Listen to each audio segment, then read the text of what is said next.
কিরে রবেন একটা কাটালি খাই লাইলি হ্যাঁ আমার আসে আসে একটা পুরো কাটাল খাই লাইলো ভাই দেন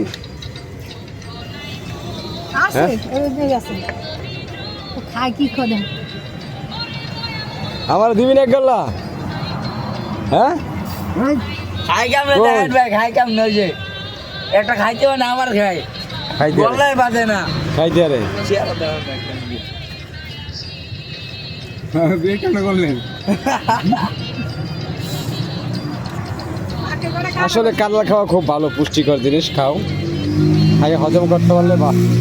তো আমি খাইতে আসলাম আমি পাইলাম না খাইলে আপনি দিলাম আল্লাহ ওই আমার দিছি তুই মেলো মেলো একটু ভাইয়া বাহ বাহ আলহামদুলিল্লাহ আলহামদুলিল্লাহ রাখছি তো